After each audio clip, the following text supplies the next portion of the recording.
J.P. Morgan cutting its third and fourth quarter GDP expectations in the United States by a full point. That coming just after the Philadelphia Federal Reserve released a dismal picture on manufacturing today, a sector that had been one of the few bright spots in this economy. What does all the downward pressure mean for stocks and your money? Joining me now to discuss that, Brent McQuiston. He is vice president with Wealth Trust Arizona. Keith Springer is president of Capital Financial Advisory Services. Also with me is Scott Wapner, Tyler Matheson, and CNBC contributor Ron Insana. Good to see everybody. Thanks very much for joining us. Let's talk about where we are in the economy. Brent, let me kick this off with you. Are there any vibrant areas out there? I keep hearing gloom and doom everywhere we look. Well, the economic backdrop is certainly something that we're concerned about. And if you look across the sectors, you can have concern across every sector. And so the way we're approaching this market is a three-tiered approach where we're looking at diversifying is the best way to protect your portfolio, and the best way to diversify is having good quality bonds in your portfolio as well as alternatives. All right, you're a bond man. There you go. That tells the story right there, what you're doing. Keith Springer, do you agree? How do you want to invest in an environment where we know joblessness is going to be an issue for some time? Well, Maria, there's clearly no aggregate demand in this economy, and there's not going to be. It is impossible based on the demographics, so you've got to look for returns wherever you can get them. It's sort of an approach that I like to call picking up nickels and dimes in front of the steamroller. You look for income, you look for dividends, you like corporate bonds, MLPs have some great yields, hedge the portfolio with some inverse funds, and you can pick up great returns for clients, and that's exactly what we do, and not have to take all that risk. You know, Ron and Sana, one of the areas that certainly has been showing vibrancy has been the corporate sector. Agree? Oh, absolutely, Maria. Right, I mean, so we got the Hewlett Packard, we got the Dell numbers out a minute ago, and we got earnings and revenue that look better than expected. Now the gross margins are down. It is upsetting some people. The stock trades down. We're waiting on Hewlett Packard. Can you invest in an environment where we've got such a diverse situation here, haves and have-nots? You've got the corporate sector with all that cash on the balance sheet, and the consumer not doing much. Yeah, no, I think you can, Maria. In fact, I think, you know, something I said to Larry Kudlow, I believe it was late last week, is that from my perspective, this is one of the greatest buy and hold opportunities in the stock market that we've seen in a generation. That if you have a very, and I mean a long-term time horizon, you know, somewhere between 5, 10 years or longer, you can pick up stocks very inexpensively. But the trading machines are on right now, and it is difficult to trade.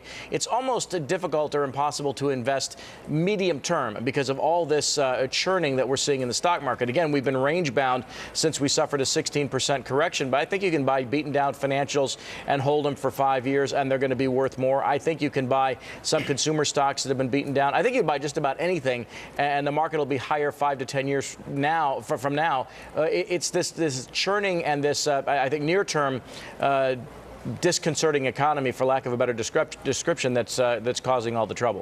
Let me get to Matt Nestor because he has more on Dell right now. What a reversal of fortune, Matt. As soon as the numbers came out, they were better than expected and the stock traded up. Yeah, it's interesting. Maybe the clunker is, Maria, the fact that their commercial business did very well. We know the corporates and the governments have lots of cash, 22% revenue growth. But the consumer side of the business, remember I said this is kind of a unique company that's equally exposed, not really equally, but, you know, pretty well exposed to both consumers. Their consumer revenues were flat, and they're hoping to improve the margins going forward, but certainly not a lot of optimism on the consumer side of the business. So I think that with the margins is one of the areas of concern, and then whether or not this spend by the government is going to be sustainable. The company says it looks like it is on a seasonal basis, but the market may be skeptical about that too. Scott Wapner, what about that? Look at Dell stock. Matt Nestor is giving us the info, the headlines behind the quarter. This stock has not been doing well going into the numbers. Down, what, 18% or so year to date. The big question, the way I see it with Dell, is, and some of our guests alluded to it already, is what does Dell want to be? They made a huge acquisition this past week, more than $1 billion.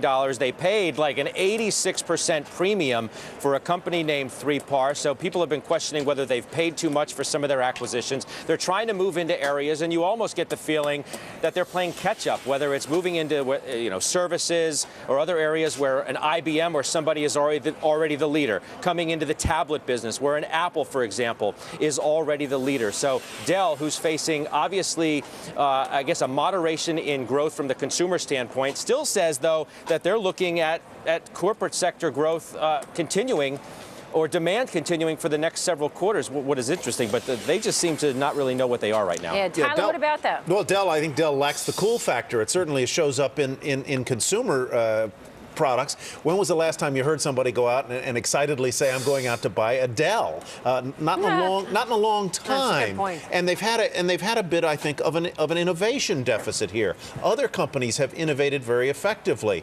and Hewlett-Packard integrated Compaq very nicely. They've got beautiful looking and well-functioning laptops and computers. Not to say that Dell doesn't, but there's more buzz even about HP's products in the consumer area than about Dell's.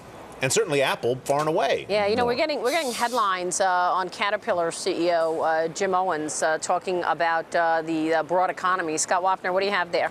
Yeah, the CEO of Caterpillar saying that a double-dip recession is not likely. These headlines just moving here. And he also says that the gloomy sentiment about the economy is unwarranted. Maria, this absolutely focuses on what we've been talking about, a have and a have-not. The corporate sector is doing well. Those industrial companies specifically, well, the industrial companies with big exposure into Asia and some of the emerging markets are the ones that are doing well. That's where the guidance has been good, too. You want to look at haves and have-nots in the corporate sector. Let's also look at the haves and have-nots as it relates to who has business in Asia well, you heard and who has business only domestic. Absolutely. You heard from almost every single big industrial company in this past earnings season that gave pretty good guidance. They all focused on the fact that their business continues to grow overseas rather than in the United States. But the Caterpillar CEO is not talking about the global economy necessarily. He is talking more specifically about the U.S. economy, where he says a double dip is not likely. And then, of course, also the gloomy sentiment about the economy being unwarranted. All right. Thanks, everybody. We'll see you a little later.